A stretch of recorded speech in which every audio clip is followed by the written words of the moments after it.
Hello students and welcome to the lecture. So students, as we know that we are covering the scheduled and the tribal areas, right?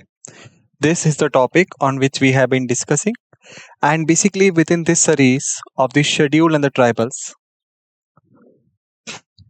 we have scheduled these topics for the discussion, like starting with the introduction part, thereafter the scheduled areas in India, an overview of it, then the criteria for identification of scheduled areas, then the constitutional provisions and the governance, then the concerns related to the scheduled areas, then administration of scheduled areas, then scheduled tribes, then general concerns of the tribal community, then addressing the challenges, then significance of the indigenous communities, thereafter the problems that are being faced by the tribal groups, then the conclusion, and then comes the administration of tribal areas.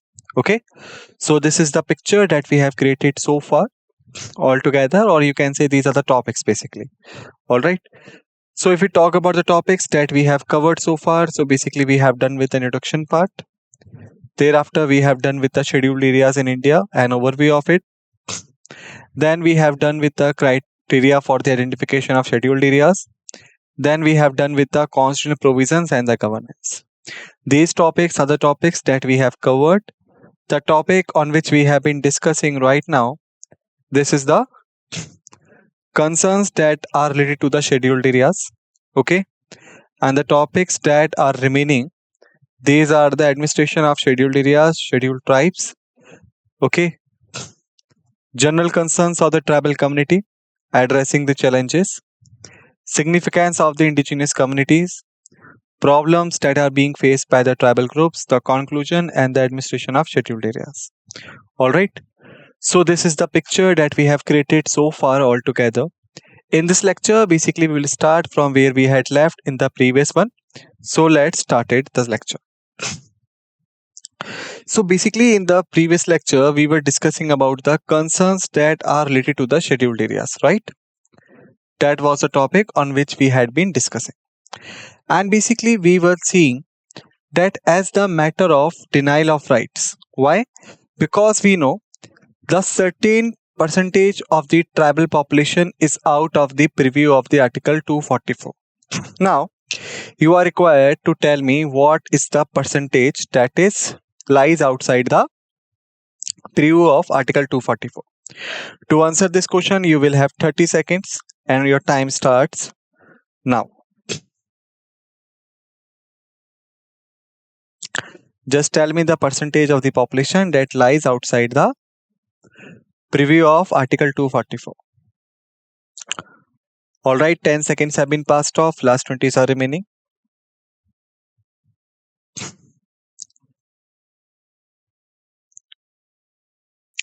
Last 10 seconds.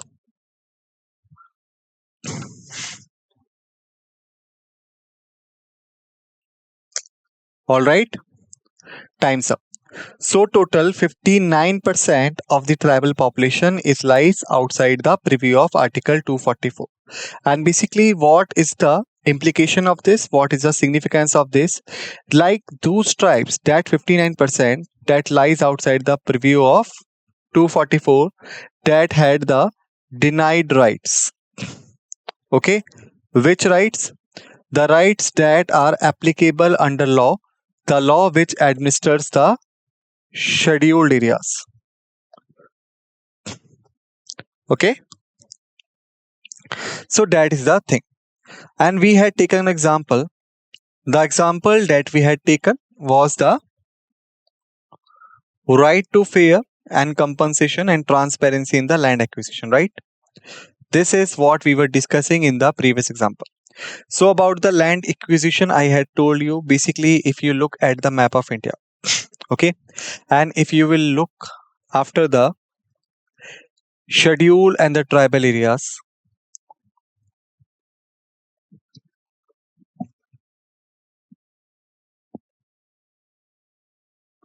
all right. So basically what you will see, These people are living in that areas which having the high number of tribal population and also having the good amount of minerals, right? So basically, time to time, due to various reasons, whether it's a private company or the public company, or you can say the triple P method, all right, these are try to acquire the land over there, okay, so that by getting the land, they would be able to start the mining and extracting of these minerals that are there, okay. So here I had used a word triple P. Now you are required to tell me what is the full form of PPP and what is the significance of this. To answer this question, 30 seconds you have. Time starts now.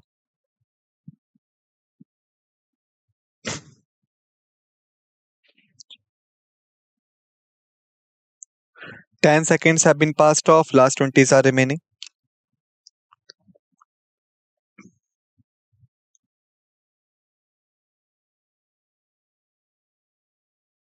Last 10 seconds.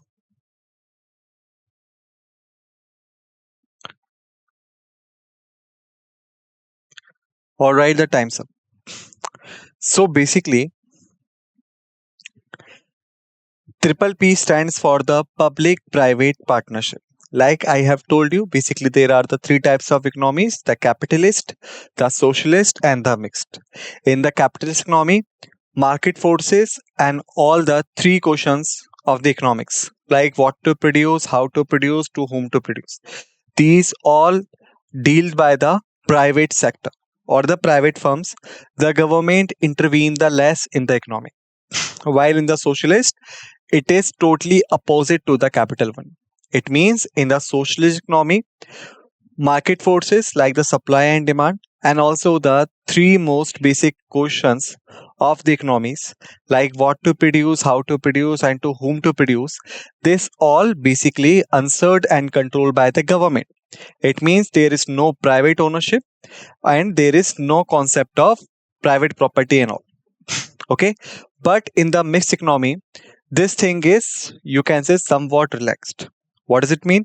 It means that in the mixed economy, basically public companies like the government companies and the private companies, they both work together, all right, and the same model like triple P, public private partnership, also implies the same thing, okay. So basically they acquired the land over there, all right. And if we are talking about this thing, then I had told you a procedure. And what was that procedure?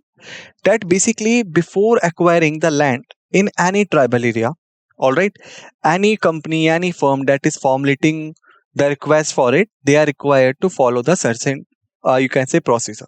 And what is that procedure? First, they are required to prepare a presentation, okay, like why they want to acquire that land, what should be the benefit to the nation, to the people who are, you can say, dismantling from there, displacing from there, and all the kind of things, all right. And when this would be happen, then here comes the PASA Act. Now with PASA Act, here comes the three questions back to back.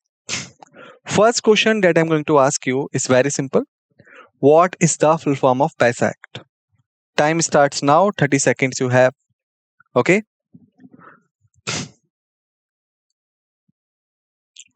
What is the full form of PASA Act? Again I'm repeating.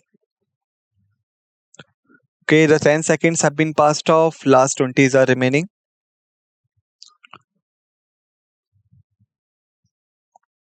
Okay, the last 10 seconds are remaining.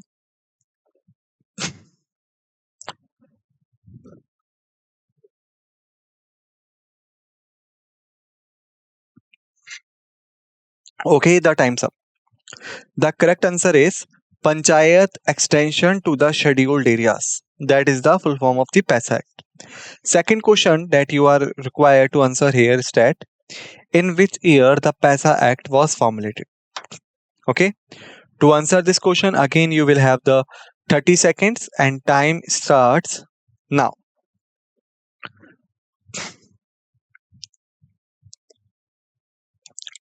Just think about it. We had already discussed this for more than one time, so I'm expecting the right answer. 10 seconds have been passed, last 20s are remaining.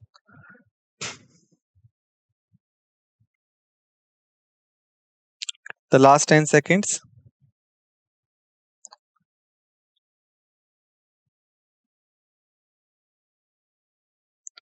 All right, the time's up. Okay. So the correct answer is the year of 1996. In the year of 1996, the PESA Act was came into the picture. Now, the next question, also related with the same. The PESA Act was formulated by the government on recommendations of which committee? To answer this question, again, I will give you the tenure of 30 seconds and your time starts now.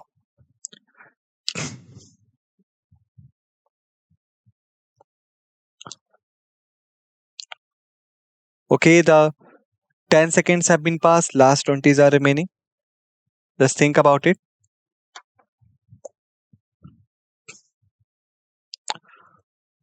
Last 10 seconds are there.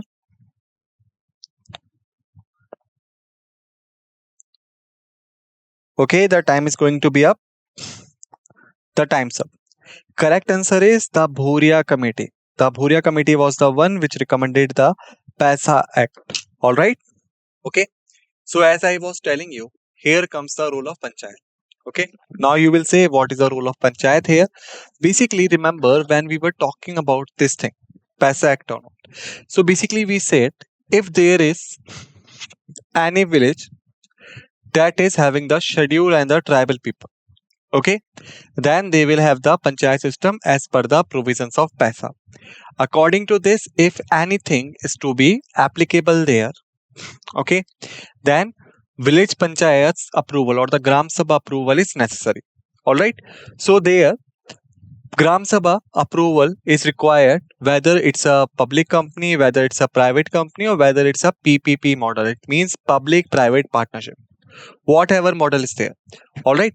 Then I had told you one thing. When the public company, when the triple P, public private partnership, was asking the land, almost how many families should approved it? Okay.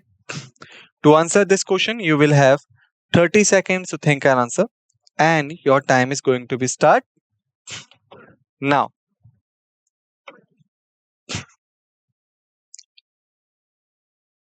Just think about it. 10 seconds have been passed off, last 20s are remaining.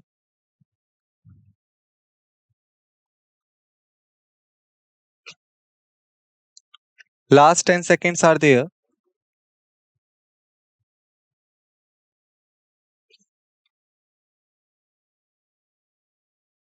All right, the time's up. The correct answer is whenever the public private partnership, the triple P, was asking for the land acquisition, then at least 80% household of you can say that area must give their assent. Okay, so at least 80% must be giving their assent.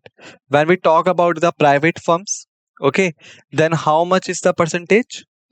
Again, 30 seconds you have, time starts now.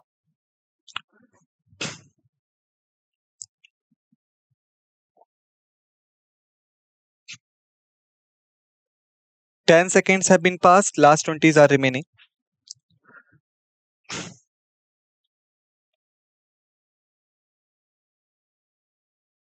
Last 10 seconds are there.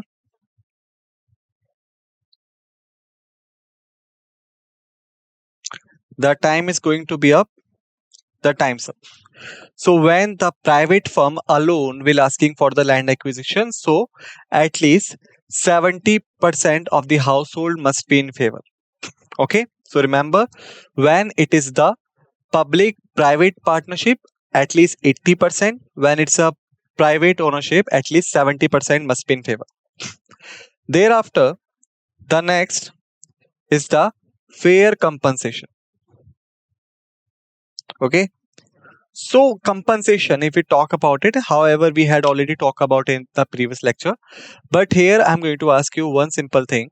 What do you get from the word compensation? what do you understand by the compensation word?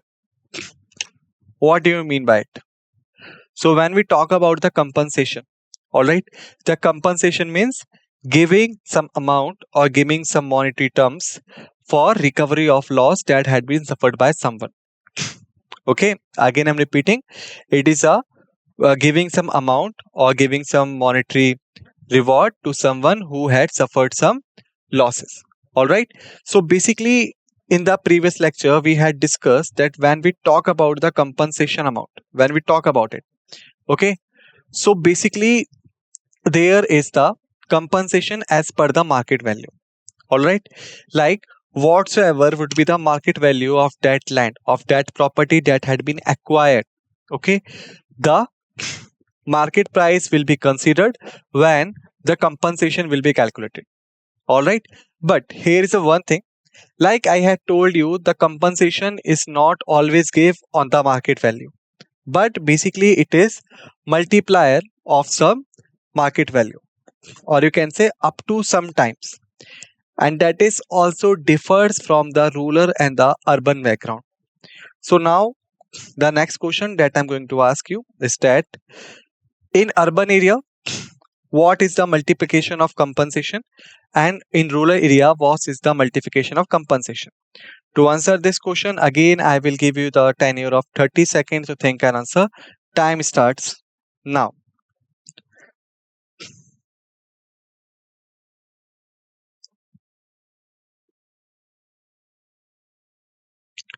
10 seconds have been passed off, last 20s are remaining.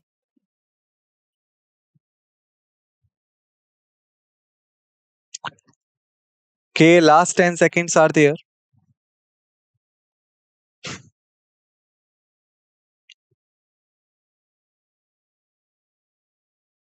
All right, the time's up. So basically in the rural area, this is market value into 5. Okay, so whatsoever would be the market value, its 5 times will be given as in compensation. For example, if the market value is 10 lakh rupees, then the 5 times of it will be the 50 lakhs. So 50 lakhs would be given as in compensation. Similarly, in rural area, this is market value into 2. It means that 2 times of the market value. If the market value is 10 lakhs, but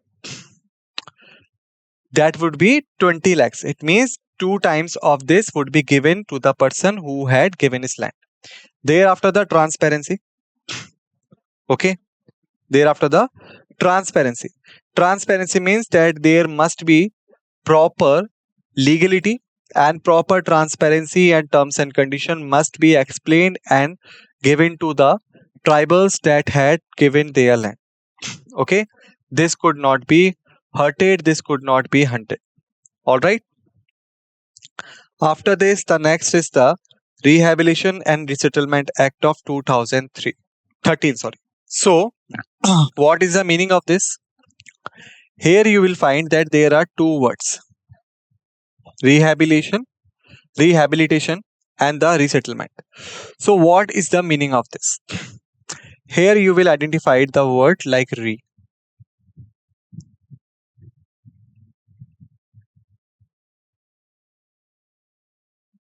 So, what is the significance of re here? Re means again. Okay, it means that if we're talking about the habilitation, so that was already there. If we're talking about the settlement, that was already there. Okay, habilitation means when someone is living someplace, okay, or living at some place, basically he will, you can say, automatically develops the atmosphere there. All right, like you can assume yourself the place which at your home is there. Okay, the place where you are living right now, you have developed an atmosphere there, you have developed an environment there. Okay, you are well aware about the surroundings. Okay, you are well aware about the amenities. Okay, you are having the, you can say, household, other kind of facilities. Also you are having your emotional touch up with the neighbors and all. So basically this habilitation you have developed. Okay, second is the resettlement. It means that settlement means like the place where you are living in. So might be you are living on the rent, or might be you are having your own settlement. Okay, so if you are having your own settlement, then you have made it as per your needs. That is the main thing. All right, but what happened, like whenever the land acquisized, okay, whenever the land acquired, like I had provided you the example. Suppose if there are total 5 villages. How many villages are there? 5 villages are there. All right, out of these 5 villages, all the villages were considered as the villages that are on the high resourceful minerals. Now the extraction is to be started. Okay, then I had told you, when the human settlement would be there, the mining and the extraction processes could not start it. Why? Because this requires the plant and machinery, that requires a transportation, that requires the clearing of an area, and that will be an industrial area. And where there is the industrial area, there could not be a residential area. Okay, so that's why it means the people, the families of that 5 villages that had been identified, these would be resettled or rehabilitated. It means they were required to give their land to the mining companies and leave the place where they are living, and they will go to some other place. And when they will settle down at some other place, automatically they will start developing an environment there, developing an atmosphere there. All right, so this is the thing. It is also, you can say, this act also covers various facts. The first is the compensation. It means that when the people would be displacing from their lands, from their homes, they become entitled to receive a fair compensation against it. Okay, fair compensation against it, because they had provided the land. All right. Similarly, another thing that is come here is that the resettlement should be done as per the provision of basic amenities. Okay, it means that if they were living in these 5 villages at place A, now they are asked to move to the place B. So when they will go to the place B, basically they become entitled to receive the home, to receive the house, you can say hospital, to receive the schools and other kind of amenities that they already had at their place where they were living. Okay, thereafter there is another thing that is called the emotional damage recovery. What is this emotional damage recovery? So basically, at some places, okay, at some places under the article 244, okay, 244, basically if the people was asked to move, okay, so generally it assumes that while moving they are basically getting emotional damage, and it is obvious, like you could assume the place where you have been grown, the place where your parents were living, the place where you had your friends, okay, other kind of things, and suddenly at one day I come and I ask you, you have to leave this place, take this money and go away. It will be easy for you? Of course not. That won't be easy for anyone. All right, that's why it is assumed that because they were asking to get migrate, they usually go through the emotional damage. Okay, and there comes the emotional damage recovery. Okay, what is this?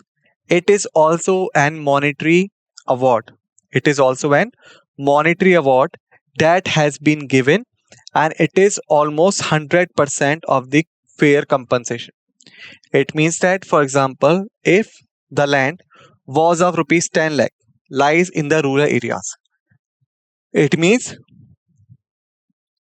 5 times of 10 lakh, 50 lakhs. 50 lakhs plus 100% of 50 lakhs means 50 plus 50. Total 1 crore rupees would be given to the person who had provided the land. Similarly, in the urban areas, if the land was of rupees 10 lakh rupees, double times of is means rupees 10 lakh more. Total 20 lakhs. So this 20 lakhs would be given to the person who getting migrated. Okay, that is the thing. All right, and basically there is the time bound procedure. It means from land acquisition to the resettlement, rehabilitation, and providing of the compensation, there is a well defined time. Okay, and all the things are required to be done within this time period. After this, Biological Diversity Act 2002. Okay, like we know, the tribals are the people who are purely depend upon the forest for their livelihood and for their other kind of things. Okay, and Biological Diversity Act 2002 was basically came into the picture to save the biodiversity from the human intervention, okay, and other kind of things. But the tribes that falls under the preview of Article 244, they are allowed to use the natural resources and the biological diversity elements, okay, but the tribes that falls outside of it, these are not allowed to do such kind of things. Why? Because as I have told you, all the safeguards, all the things are only applicable to those who falls under the Article 244 category, and those who does not falls under this category, they all are not eligible for this kind of things. All right. So students, basically in this lecture we have finished till here. In the next lecture we will continue from here. Till then, just revise the facts and figures that all we have discussed in this lecture. Be ready for the another lecture. With this note, let's end this lecture and thank you.